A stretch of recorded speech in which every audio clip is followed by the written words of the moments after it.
Africatech. Africatech. Africatech. Africatech. Africatech. Africatech vous fait découvrir le potentiel du digital, l'évolution technologique et la croissance numérique du continent africain en un seul clic.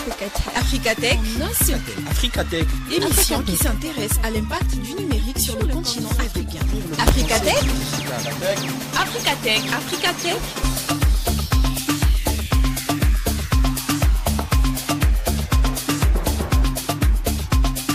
Chers auditeurs, bien le bonjour à vous. Je vous souhaite la bienvenue une fois de plus sur les ondes de Ifriqiya FM.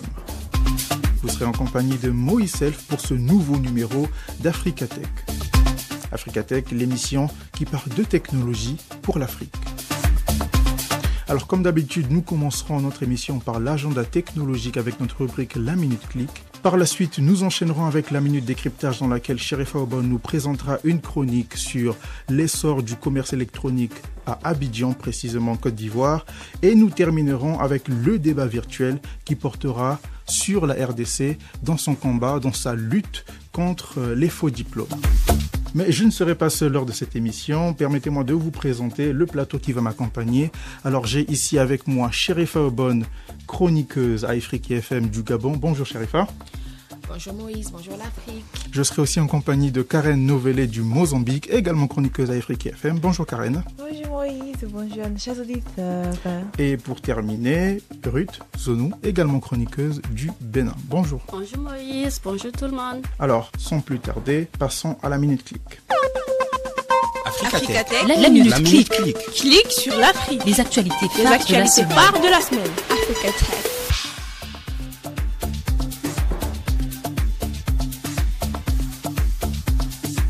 Côte d'Ivoire. Le commerce électronique en Côte d'Ivoire connaît une forte croissance avec une projection de 11,3% d'ici 2027. Valorisé à 280 milliards de francs CFA en 2023, le marché est dynamique mais sous-exploité. Un atelier stratégique vise à développer un écosystème numérique compétitif, inclusif et durable soutenu par le gouvernement.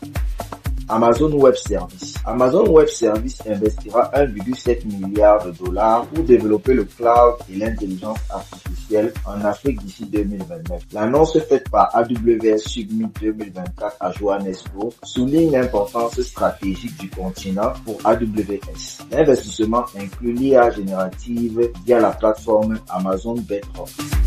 Afrique du Sud. L'université Witwatersrand en Afrique du Sud a noué un partenariat avec l'Union internationale des télécommunications pour former des décideurs et professionnels africains aux compétences numériques. Ce partenariat vise à renforcer les connaissances TIC sur le continent en s'appuyant sur les programmes de centre ligne de l'université, contribuant ainsi au développement économique et social. Nigeria. GetBundy, une EdTech nigériane, a signé un accord avec la Commission nationale des collèges d'enseignement pour former des élèves et enseignants aux compétences numériques. Ce programme Empowering Tomorrow Teacher s'inscrit dans le cadre de la transformation numérique du Nigeria visant à moderniser l'éducation et renforcer la qualité de l'enseignement. Éthiopie. L'Azerbaïdjan cherche à renforcer sa coopération avec l'Éthiopie en intelligence artificielle. Une délégation azerbaïdjanaise a visité l'Institut éthiopien d'intelligence artificielle pour explorer des collaborations. Cette initiative suit une visite russe récente et souligne un intérêt croissant pour l'IA en Éthiopie qui vise à intégrer cette technologie dans des secteurs clés comme la santé et l'agriculture. Orange. En 2023, Orange a collecté 479 853 déchets téléphoniques mobiles en Afrique et au Moyen-Orient, représentant 24% des terminaux vendus dans la région. Cette initiative fait partie de la stratégie d'Orange pour promouvoir l'économie circulaire et réduire l'impact environnemental. L'entreprise collabore avec des partenaires pour recycler ces déchets et vise à utiliser davantage d'équipements reconditionnés d'ici 2025. RDC. Le gouvernement congolais lance une solution numérique Up Solution pour combattre les faux diplômes en RDC. Cette plateforme permettra la vérification en temps réel des diplômes d'État via un code unique, accélérant ainsi le processus. Cette initiative fait partie du plan national numérique de la RDC visant la numérisation des secteurs clés d'ici 2025 avec un accent sur l'éducation. Africatech. La minute La minute clic. clic. Clique sur l'Afrique. Les actualités Les actualités phares de la semaine. Africatech.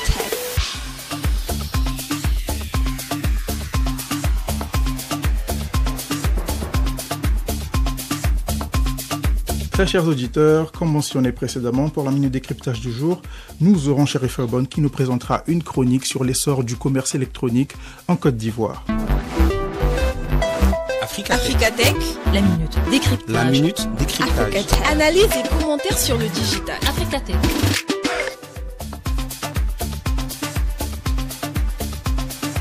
Abidjan a été le théâtre d'un événement marquant où les acteurs du secteur ont dévoilé des perspectives extrêmement prometteuses pour l'avenir du e-commerce en Côte d'Ivoire. Avec une croissance annuelle projetée de 11,3% d'ici 2027 et une valorisation du marché déjà au-dessus de 280 milliards de francs CFA, il est temps d'explorer les enjeux et les opportunités qui se dessinent. Le commerce électronique ivoirien est en plein boom. Lors d'un atelier stratégique tenu fin août, il a été révélé que le secteur affiche un dynamisme sans précédent. Ce n'est pas surprenant quand on considère l'augmentation des sites marchands et des ventes en ligne. Avec une valorisation qui atteint maintenant 421,6 millions d'euros, la Côte d'Ivoire se positionne comme un acteur majeur dans le domaine du commerce électronique en Afrique. Le gouvernement ivoirien, en collaboration avec le cabinet Marabout, vise à faire de la Côte d'Ivoire un hub régional pour le commerce électronique. Sila Kalilou, directeur général du commerce extérieur, a déclaré que l'objectif est de créer un écosystème numérique non seulement compétitif mais aussi inclusif et durable. Cela pourrait transformer le pays en un centre névralgique pour le e-commerce dans la région. Malgré cette croissance rapide, le marché reste sous-exploité. Les consommateurs montrent un intérêt croissant pour les achats en ligne, soutenus par des plateformes locales comme Jumia et Africa Market. Cependant, les startups peinent encore à trouver leur place. Le soutien du gouvernement et des initiatives privées sera crucial pour permettre à cette nouvelle entreprise de se développer et de contribuer pleinement à l'expansion du secteur. Le gouvernement ivoirien ne reste pas les bras croisés. Il met en place plusieurs réformes pour dynamiser le secteur. Parmi celles-ci, l'élaboration d'une loi sur le commerce électronique, la mise en place d'une stratégie nationale et un plan d'action jusqu'en 2028. La création d'un cadre de concertation publique-privée est également à l'ordre du jour pour favoriser le dialogue entre tous les acteurs concernés.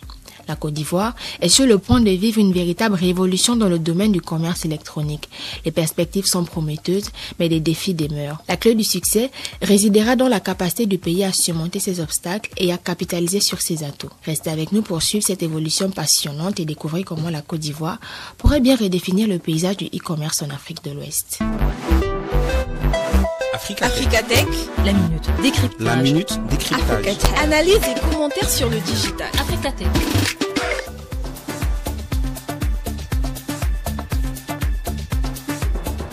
Merci beaucoup Chérifa, c'était une chronique qui présente l'essor du commerce électronique en Côte d'Ivoire, précisément à Abidjan. Allez, sans plus tarder, nous allons passer au débat virtuel. Le débat virtuel. Le débat virtuel. Un regard sur l'avenir du continent Africatech. Un regard sur l'avenir du continent africain. Africatech.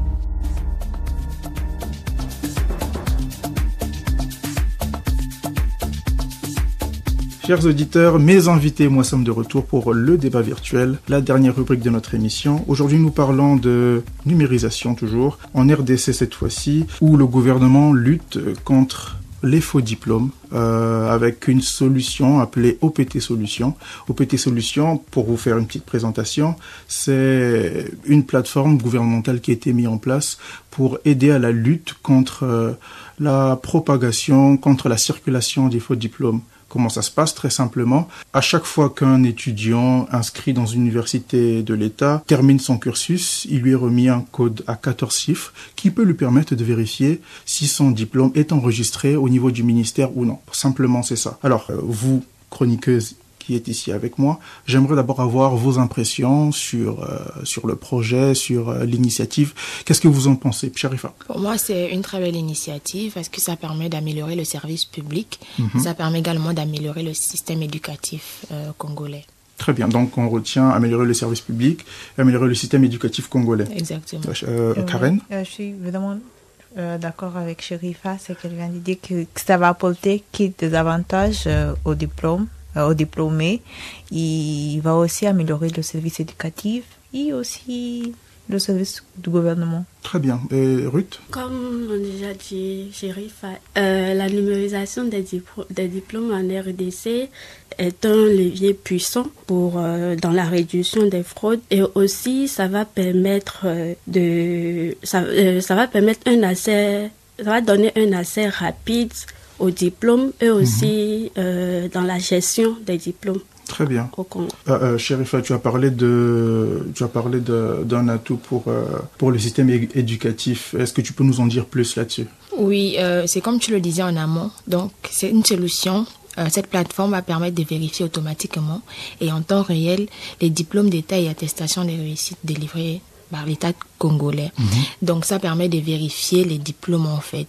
Ça permet de mettre en évidence l'authenticité d'un diplôme, de voir est-ce que c'est un diplôme falsifié ou pas. Et je pense que c'est une très bonne chose en fait pour la crédibilité des qualifications, pour la crédibilité des diplômes en fait, tant sur le plan national qu'international. Et ça c'est bien déjà pour le système congolais en lui-même d'avoir des personnes réellement qualifiées, parce que sans ce système c'est pas très évident de connaître qui a étudié, qui n'a pas étudié. Aujourd'hui tout le monde peut venir avec un simple diplôme et dire moi j'ai des diplômes de ceci, le diplôme de cela.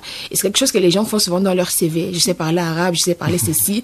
Tu recrutes la personne, après tu te rends compte que la personne ne sait pas parler ces langues. C'est un véritable problème. Donc en soi c'est bien pour l'administration congolaise, pour le système congolais, et c'est bien pour les Congolais eux-mêmes en fait, tant sur le plan national qu'international. S'ils ont déjà des diplômes authentiques reconnus sur le sol congolais, ça peut être bien également pour se projeter à l'international. On parle d'une amélioration du système, mais l'un des objectifs qui a été mentionné par les porteurs du projet, c'est aussi le gain de temps. Parce que on parle, pour une procédure normale, on parle de 4 à 5 mois juste pour authentifier un diplôme. Alors qu'avec une solution, avec OPT Solutions, l'authentification, elle est quasi instantanée. Oui, exactement. C'est pour ça qu'on parle d'amélioration du service public, en fait. Parce qu'il y a vraiment un gain considérable de temps et c'est bien. C'est bien déjà pour le service public et c'est finalement bien pour les diplômés, en fait. Donc, ça facilite. Et c'est quelque chose qui permet d'ouvrir la porte à autre chose. Ça facilite le recrutement. Ça facilite vraiment la reconnaissance des diplômes et ça facilite aussi quelque part les inscriptions. Mais quels pourraient être selon vous les défis techniques ou les risques potentiels à la réalisation d'un tel projet? Bon, je crois qu'un des défis, à la première, voilà, c'est rendre des défis de matière d'électricité. Peut-être, et aussi de la connexion à l'Internet, l'accès à l'Internet. Parce que ces deux matières sont essentielles pour le bon fonctionnement de ce projet, de ce programme. Donc, s'il y a un manque d'électricité, je dirais, une mauvaise électricité dans certaines régions, s'il y a un manque de bonnes connexions de certaines régions, ça veut dire que ce programme ne sera pas accessible ou équitable à tout le monde. Il y aura peut-être, certaines régions qui seront un petit peu exclues, je pourrais dire comme ça, que certains étudiants seront un petit peu exclus. Donc, c'est important d'y faire attention. Je crois que ce sera un défi quand même pour l'implémentation de ce programme. Je vu aussi que c'est un programme qui est dans le cadre du plan national de numérisation en RDC. Voilà, d'ici jusqu'à 2025. Donc, on voit que c'est un projet qui maintenant est en train de se mettre en place, mais je crois qu'il y a aussi d'autres secteurs aussi seront bénéficiés à long terme à partir des différents services, de la modernisation digitale dans RDC. Et aussi, une autre chose aussi, je crois que ça peut améliorer ou réduire la corruption dans le service éducatif dans le pays, parce que ça va faciliter, il y aura pas... Il n'y a pas d'intermédiaire humain comme dans le processus... dans le système manuel. D'accord, très bien. Ouais, j'aimerais compléter qu'en parlant de défis, on peut aussi parler de la maintenance et de la mise à jour. Dans le sens où les systèmes numériques nécessitent une maintenance continue et des mises à jour régulières pour rester efficace et sécurisé. Cela peut engendrer des coûts supplémentaires et nécessite des compétences spécialisées. Très bien. Mais une dernière question, je sais pas, en fonction de ce que vous allez répondre, est-ce que selon vous la RDC a les infrastructures nécessaires pour soutenir un tel système, un tel projet par exemple, l'envergure du projet, est-ce qu'on peut dire que la RDC a des infrastructures nécessaires? Pour ma part, je pense que le pays a fait des efforts considérables en termes d'infrastructures numériques et on le voyait déjà lors d'une émission. Le pays a fait des efforts considérables en matière de développement d'infrastructures numériques et lors d'une émission, on était revenu sur l'inauguration d'un centre de données en République démocratique du Congo. Donc, le pays fait quand même des efforts dans ce sens-là, dans le cadre du plan national du numérique Horizon 2025. Toutefois, on ne peut pas nier le fait qu'il y a encore quand même un manque sur le terrain. Il y a encore, les infrastructures restent quand même insuffisantes. Il y a encore de nombreux services qui manquent d'équipements de base, des ordinateurs, sans relever des problèmes de communication, d'accès à Internet, de sécurité, tout ce qui va avec. Donc, le pays fait des efforts, mais toutefois, il reste quand même un manque. Très bien. Alors, juste pour apporter une petite précision, la RDC a effectivement inauguré un centre de données de type 3, un sujet que nous avons traité justement dans notre émission Africa Tech. C'est important de le noter parce que ça montre, comme Chérifia vient de le dire, la volonté du gouvernement à vouloir améliorer son service d'informatique, son service d'information, ses infrastructures. Et le but, comme Karen l'avait dit, c'est d'arriver à 100% du plan de numérisation des services administratifs de la nation d'ici 2025. Peut-être un dernier mot pour la fin. On va faire un tour de table. On va commencer par Karen. Juste répéter que voilà, je trouve que c'est une bonne initiative et aussi ça va donner des exemples aussi pour d'autres pays en Afrique. Donc voilà, c'est bien pour le RDC, pour l'Afrique aussi, avoir ce genre de programmes, ce genre d'initiatives, la modernisation digitale du système administratif. Très bien. Chérifa? D'accord. Pour ma part, le fait de participer souvent à ces émissions, je vois que, contrairement à ce qu'on dit souvent sur l'Afrique centrale, je pense quand même que l'Afrique centrale fait des efforts considérables par rapport à la numérisation. Si on parle par rapport aux faits, par rapport à ce qu'on voit, l'actualité et tout, je pense que quand même qu'il y a des efforts considérables qui sont faits. Et je pense que ce que la RDC est en train de faire, c'est une très belle initiative, en fait, dont pourrait également imiter, ses voisins pourraient imiter et faire de même en fait. Et c'est bien pour la sous-région de se dire que si on a besoin de mettre en place une initiative, une idée, il faut encore aller en Occident ou au Japon chercher. On peut se dire que mais on a le modèle congolais, on peut imiter et faire de même en fait. Donc je pense que c'est bien pour le pays en soi et pour la sous-région. Très bien. Très chers auditeurs, nous arrivons à la fin de notre numéro. Je vous remercie d'avoir pris le temps de passer ce moment avec nous. Je remercie mes invités d'avoir répondu présent à mon invitation. Merci une fois de plus à Siba, à la réalisation. Vous pouvez retrouver ce numéro sur nos réseaux sociaux ainsi que notre application disponible sur le Play Store. On se dit à la semaine prochaine. Au revoir.